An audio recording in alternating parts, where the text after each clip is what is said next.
Les 4 accords Toltec. C'est ce que je vais tenter de vous démontrer aujourd'hui à travers la conférence que j'ai préparée pour vous. Si vous aimez ce que je vous propose, n'hésitez pas à me soutenir pour continuer à recevoir mes publications. Cliquez directement sur le lien dans ma description en bas de ma vidéo, likez et partagez avec vos amis. N'hésitez pas à vous abonner. La voie Toltec. C'est un art de communiquer dans le respect. Savoir communiquer avec soi et avec l'autre dans le respect. C'est une voie de la liberté personnelle. C'est une hygiène de vie, un art de vivre. Dans la simplicité, l'écoute, l'ouverture, la bienveillance. Est-ce qu'on lave sa parole? Qui sont les Toltecs? Bref, historique. Il y a des milliers d'années, à travers le sud du Mexique, femmes et hommes de connaissance, des scientifiques et des artistes forment une société vouée à explorer et à préserver la connaissance spirituelle et les pratiques des anciens maîtres, les Naguals, et étudiants se réunissant à Teotihuacan, l'ancienne cité des pyramides, située au-delà de Mexico City. Qu'est-ce que c'est un Toltec? Ça signifie être un artiste de l'esprit. Teotihuacan, c'est un haut lieu de culte au Mexique. La peur contrôle tout le rêve de la planète. Le saviez-vous? Comment pratiquer ces accords? Les accords Toltec sont considérés désormais comme un code de conduite, une manière d'appréhender le monde avec sérénité et efficacité, dans le but d'approcher le bonheur. Son concepteur, Miguel Ruiz, a observé que l'être humain est conditionné par son éducation et des croyances transmises par ses parents qui l'enfermeraient dans un cercle. La sagesse Toltec, datant du XIIe siècle, propose de nous engager sur le chemin de la bienveillance, de l'altruisme et de l'empathie que chacun d'entre nous peut développer et instaurer avec conscience dans son quotidien. L'initiateur, Miguel Ángel Ruiz, auteur de best-sellers autour de la psychologie humaniste, connu sous le pseudonyme de Don Miguel Ruiz, est un chaman mexicain des temps modernes, né d'une mère curandera, guérisseuse, et d'un père nagual, chaman toltec. Il entreprend des études de médecine pour devenir chirurgien. En parallèle, il reçoit l'enseignement de ses parents appelé la connaissance Toltec, une manière de vivre dans laquelle les mots se transforment en guérison. Plus tard, alors qu'il termine ses études, il est gravement blessé dans un accident de la route.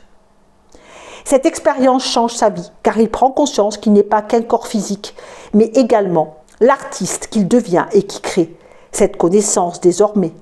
Il sait que la communication provient de ce que l'humain crée dans son langage. Et il a écrit un livre très célèbre qui a fait le tour du monde, qui sont les 4 accords Toltec, que je vous invite bien entendu à lire.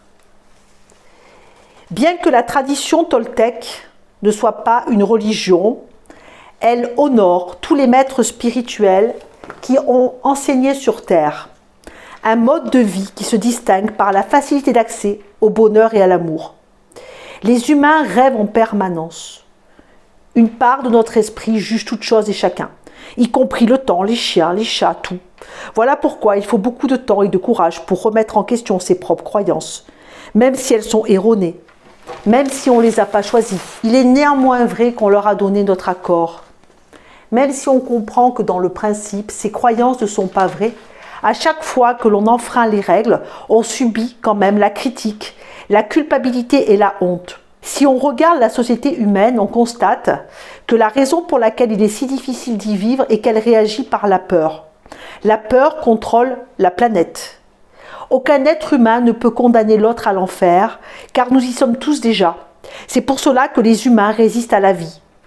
Être vivant est leur plus grande peur. Ce n'est pas la mort. mais le risque d'être vivant, d'exprimer qui l'on est vraiment, la peur d'être jugé, la peur d'être rejeté, qui suscite la peur la plus importante, exister. Nous avons appris à vivre en nous efforçant de satisfaire les besoins d'autrui, à faire plaisir à autrui, même à notre propre détriment, à vivre en fonction du point de vue des autres, de peur de ne pas être accepté des autres et de ne pas être assez bien à leurs yeux. La peur du bannissement, c'est le mécanisme archaïque de survie de nos ancêtres. On a besoin d'être accepté et aimé par autrui, mais on est incapable de s'accepter et de s'aimer soi-même. Je vais vous lire une prière que j'ai trouvée très intéressante sur l'amour de soi. Vous observerez si vous vous reconnaissez. Pour me faire aimer, j'ai vraiment tout essayé. J'ai même changé de personnalité, mais ça n'a rien donné. Pour me faire aimer, j'ai acheté la paix, même si cette paix me troublait, mais ça n'a rien donné. Pour me faire aimer, j'ai pris tous les blâmes sur moi, même si je n'en étais pas la cause, mais ça n'a rien donné. Pour me faire aimer, j'ai tout accepté, même de pardonner l'impardonnable, mais ça n'a rien donné. Pour me faire aimer, j'ai accepté de me faire blesser verbalement, sans jamais riposter. J'ai saigné abondamment et j'ai léché mes plaies, mais ça n'a rien donné. Pour me faire aimer, j'ai consenti à me faire rabaisser plus d'une fois, mais ça n'a rien donné. Pour me faire aimer, je n'ai rien dit afin de nous protéger, et j'ai tout enduré, mais ça n'a rien donné. Pour me faire aimer, je vous ai comblé de cadeaux, et vous en avez largement profité, mais ça n'a rien donné.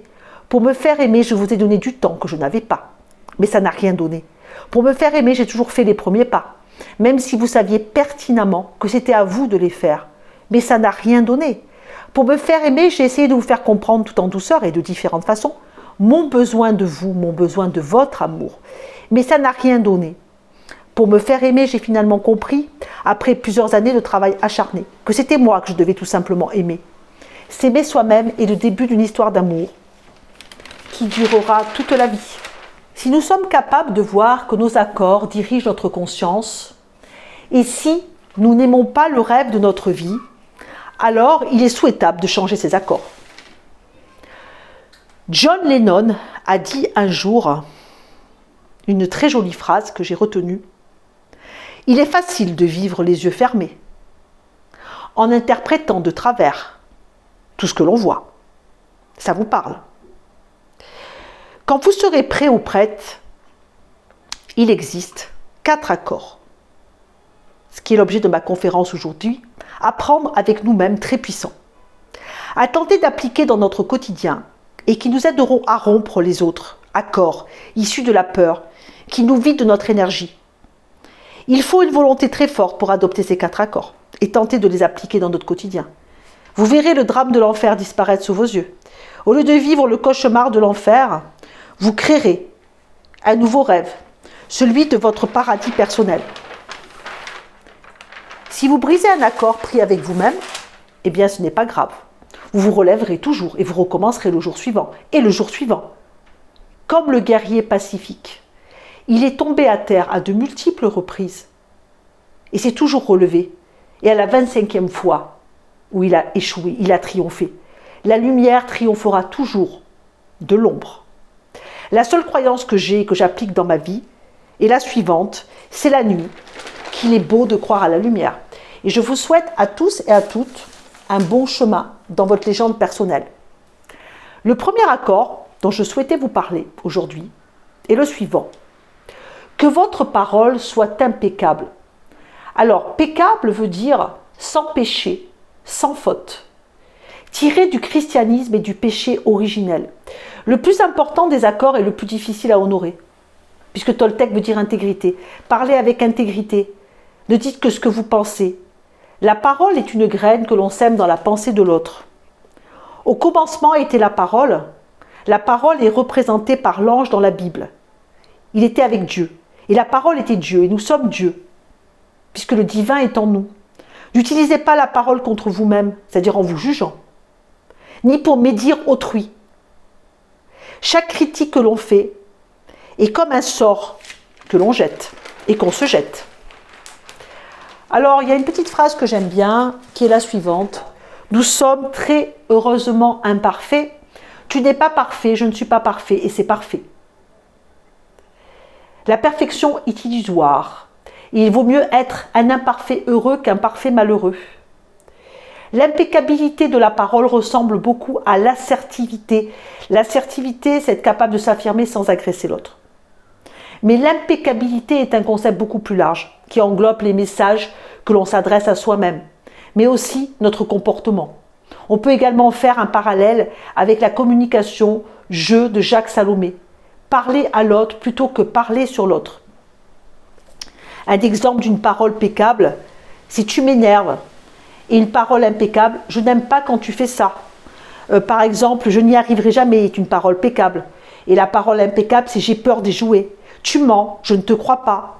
Une parole peccable, si tu m'aimais vraiment. Et la parole impeccable, peux-tu me donner ça ou ça? On est tous exploités. Ça, c'est une parole peccable. Une parole impeccable, je ne me sens pas reconnu. C'est des exemples pour pouvoir transformer vos paroles en assertivité, c'est-à-dire pour que ce soit OK pour vous, OK pour l'autre. Exemple d'engagement que je voudrais vous donner à faire chez vous. Vous pouvez écrire, par exemple, que vous vous engagez à respecter, là on est sur le premier accord, par exemple, autrement dit, faire en sorte que, par exemple aujourd'hui, ma parole soit impeccable. Et ceci dès aujourd'hui, vous le marquez. Et vous notez, en cas d'oubli ou de dérapage, je m'engage à le reconnaître et à le rectifier aussitôt. Et vous mettez vos mots à vous. Vous mettez la date du jour et votre signature. Et vous allez voir ce qui va se passer. Vous rappelez, ne me croyez pas sur parole, expérimentez. Le deuxième accord. Quoi qu'il arrive, n'en faites pas une affaire personnelle. Les événements sont neutres, nos réactions jamais. Nous ne voyons pas les choses comme elles sont, mais comme nous sommes. Puisque la carte du monde n'est pas le territoire. Vous n'êtes aucunement responsable de ce que les autres font ou pensent. Cela n'est qu'une projection de leur propre réalité. Quand vous aurez pris l'habitude de ne pas faire une affaire personnelle quoi qu'il arrive, vous éviterez de nombreux problèmes dans votre vie. Votre jalousie, envie, tristesse, colère disparaîtront. Vous serez immunisé contre tout poison émotionnel. Et par là, vous retrouverez votre liberté d'être. Le troisième accord, c'est ne faites aucune supposition. Ce qui compte dans la vie, ce n'est pas ce que vous savez, mais ce que vous faites avec ce que vous savez. Vous avez compris l'importance de l'intégrité et de l'impersonnalité, l'intérêt de ne pas subir votre parole et vos réactions émotionnelles. Vous pouvez maintenant vous occuper de vos pensées et autres croyances. Nous avons tendance à faire des suppositions à propos de tout ce que les autres font ou pensent, comme nous croyons qu'elles sont vérités. Nous en faisons une affaire personnelle et nous leur en voulons. Cela produit des drames. Il vaut toujours mieux avoir le courage de poser des questions et d'exprimer clairement ses vrais désirs que de faire des suppositions qui nous programment à souffrir. Dans la relation avec quelqu'un, on suppose que l'autre connaît nos besoins. Et d'ailleurs, je vous mettrai la pyramide de Maslow pour que vous compreniez ce que c'est que les besoins et que vous puissiez en prendre conscience et poser des actions pour pouvoir les satisfaire. Au lieu de les exprimer clairement, on ne voit et entend que ce que l'on veut bien voir et entendre, du style « tu aurais dû le savoir ». Ça s'appelle le grand mythote humain. On suppose que tout le monde voit la vie comme nous le voyons. C'est pourquoi, avant même que les autres puissent nous rejeter, nous nous sommes déjà rejetés nous-mêmes. Un exemple, un cas pratique. C'est le jour de leur mariage. Le mari a oublié d'amener à sa femme un bouquet de fleurs. La réaction de la femme, que suppose-t-elle? Il arrive en retard à leur rendez-vous. Elle peut supposer qu'il a eu un 5 à 7 avec une femme, etc. Alors que ce n'est pas du tout le cas. Il a du retard, point. C'est ça la supposition, et ça peut gâcher un couple, par exemple. Au lieu de poser la question, on va supposer. Demander au lieu de supposer. Parce que chacun voit midi à sa porte et vit dans son monde, son rêve ou cauchemar. Le quatrième accord Toltec, c'est faites toujours de votre mieux, en tout. Avec tous et partout. Votre mieux change d'instant en instant, quelles que soient les circonstances. Faites toujours de votre mieux, ni plus ni moins. Lorsque vous en faites trop, vous vous videz de votre énergie et vous agissez contre vous-même. Par contre, si vous ne faites pas de votre mieux, vous agissez à votre encontre. Vous vous jugez culpabilisé et risquez d'avoir des regrets. Le dernier accord, faites toujours de votre mieux, est celui qui transforme progressivement les 3 autres en habitudes ancrées. Mais rappelez-vous que votre mieux ne sera jamais pareil, même d'une fois à l'autre.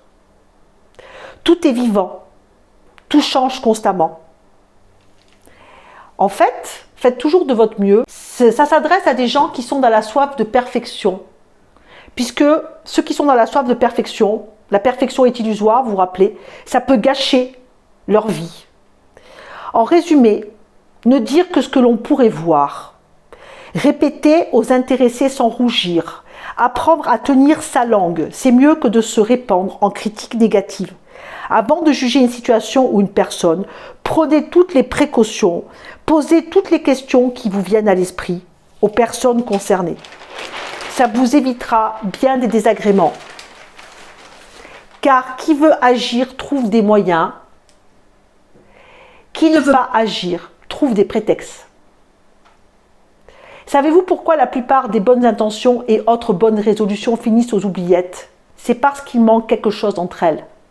Et l'action. Une étape fondamentale qui verrouille la décision. C'est pareil, vous pouvez prendre un engagement par écrit, ferme et définitif.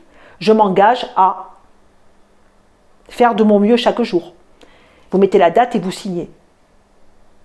Vous pouvez être fier de vous. S'engager est plutôt rare. Je vous propose vraiment de choisir un des 4 accords pour commencer. Et pour accompagner cet engagement, vous pouvez le symboliser par un objet, par exemple, qui vous rappellera l'engagement que vous avez pris avec vous-même. Ça peut être un bijou, ça peut être une musique, un son, n'importe quoi. Une complicité que vous vous accordez avec vous-même. Et si à la fin de la journée, l'accord, vous l'avez rompu, ce n'est pas grave, puisque vous reprendrez le jour suivant. Et je voulais vous faire un petit résumé du 5e accord Toltec, qui est « Soyez sceptiques, mais apprenez à écouter ». Dans ce 5e accord, la prise de conscience devient totale. Chaque être humain peut se considérer tel un média, un intermédiaire, plus encore un messager. Rester sceptique, c'est ne pas croire les paroles des autres, ni même ses propres paroles, car le scepticisme peut s'avérer partout, en tout lieu et en tout temps. Puis écouter l'autre, les autres, à travers des histoires, des anecdotes, c'est comprendre leur provenance, leur origine, sans faire de suppositions, sans poser de jugement. La communication s'établit totalement, car le langage devient identique entre eux et soi-même. Apprendre à écouter suggère l'éventualité incontournable de vous écouter et ainsi comprendre vos émotions, vos sensations, vos perceptions. La meilleure union avec, entre vous et l'autre, s'installe aisément. Vous ressentirez une ouverture qui vous connectera d'une manière ou d'une autre à votre entourage. Le 5e accord Toltec nous donne accès à un niveau de conscience de la puissance du soi, la liberté d'être qui nous sommes vraiment. Soyez sceptiques, mais apprenez à écouter. Chaque être humain est un messager. Vous ne me croyez pas? Vous ne croyez personne d'autre. Mais le plus important, vous ne vous croyez pas vous-même. Quand vous apprenez à écouter, vous entendez des histoires que les autres partagent avec vous, leur point de vue. Et si vous ne le prenez pas personnellement, ni ne faites de suppositions, vous comprendrez exactement d'où ils viennent. Et la communication devient plus facile. Alors, je voulais vous faire une petite aparté sur les accords dans les corporations. Pour travailler sereinement au bureau, les accords prennent tout leur sens et toute leur latitude. La volonté, le désir, l'engagement, pour les mettre en pratique ne seront jamais vains. Cet apprentissage vous permettra de sortir de l'enfer et de l'enfermement qui disparaîtront sous vos yeux comme par magie. Vous ne verrez plus les autres, vos collègues, sous le même angle. Votre approche sera différente et ils pointeront très vite ce changement en vous. S'ils vous posent la question, offrez-leur un livre. À l'Éducation nationale, il est possible d'utiliser ces accords sous la forme de jeux de rôle et de développer l'estime de soi, le respect, la bienveillance. Cependant, chez les enseignants, entre eux, ces valeurs ne s'avèrent pas vaines ni stériles. Dans le monde de la justice, les mots ont une importance, les débats s'avèrent contradictoires, les suppositions peuvent devenir des vérités. La perfection est espérée et l'écoute se montrait fastidieuse. Ces accords peuvent remarquablement s'appliquer à l'activité judiciaire. Et une dernière chose, je voulais vous parler des accords Toltec en famille. Pour les adapter en famille, rien de plus simple. Il suffit de partir des accords expliqués aux enfants. Vous les avez sur YouTube, les 4 accords Toltec expliqués aux enfants, qui est très bien fait, qui traduisent des pensées et transmettent des messages avec des mots simples. Ainsi, les parents sont compris par les enfants qui, à leur tour, peuvent communiquer sur des bases simples avec leurs parents. Une maman demande à sa fille d'arrêter de chanter. « Tu as une voix horrible, lui dit-elle, c'est insupportable, tais-toi ». Le résultat est que l'enfant n'a plus jamais osé chanter, puisqu'elle lui a coupé l'accès à ses propres désirs. Elle s'est enfermée dans une timidité et une frustration qui l'ont poursuivie toute la vie. Dans un autre cas, la maman aurait pu choisir des mots plus justes, amenant la fillette à réfléchir sur sa voix, puisque son désir était de devenir une chanteuse. Lorsqu'un ado s'entend dire par son père qu'il est nul et qu'il n'arrivera jamais à rien, les conséquences sont désastreuses. La confiance en soi, l'estime de soi s'effondre. L'ado intègre sa nullité et son mode de vie s'en ressent. Tu n'es pas parvenu à un résultat que tu souhaitais, ce n'est pas grave, tu feras mieux la prochaine fois. Exercez-vous à transformer une phrase invective ou négative en phrase encourageante et positive. Cet apprentissage pour vos parents deviendra un véritable réflexe pour vous et dans votre vie. Puis il se répercutera au sein de votre foyer, conjoint, enfants, petits-enfants, grands-parents, frères et sœurs. Alors la conclusion que je voulais vous apporter par rapport à cette conférence sur les 4 accords Toltec, c'était que je voulais vous dire qu'il n'y a pas de temps à perdre ou à regretter quelque chose, car nous sommes vivants. Vous êtes nés avec le droit d'être heureux, le droit d'aimer et vous réjouir de partager votre amour. Ne résistez pas à la vie qui s'exprime en vous parce que c'est Dieu, donc votre divin qui est en vous, qui s'exprime ainsi. Le seul parasite qui envahit le corps humain, c'est notre conditionnement qu'on a eu depuis l'enfance, nos croyances erronées, nos peurs, le juge en nous, la victime. Ce parasite se nourrit des émotions négatives dues à la peur. La voie Toltec est un mode de vie. C'est ni un leader ni un disciple. Il redevient libre. À vous de jouer. Ma parole sera impeccable. Quoi qu'il arrive, je ne ferai pas une affaire personnelle. Je ne ferai aucune supposition et je ferai de mon mieux. Si vous rompez un accord, recommencez le lendemain et à nouveau le jour suivant. Un jour, vous découvrirez que votre vie est régie par ces 4 accords et vous serez surpris de voir comment elle aura été transformée. Merci de votre attention. Je m'appelle Nathalie Bérébi, je suis kinésiologue depuis 20 ans dans la région de Gap, dans les Hautes-Alpes. Si vous souhaitez me consulter à distance ou à mon cabinet, laissez-moi un message sur mon mail qui est disponible en description de ma conférence. À très bientôt.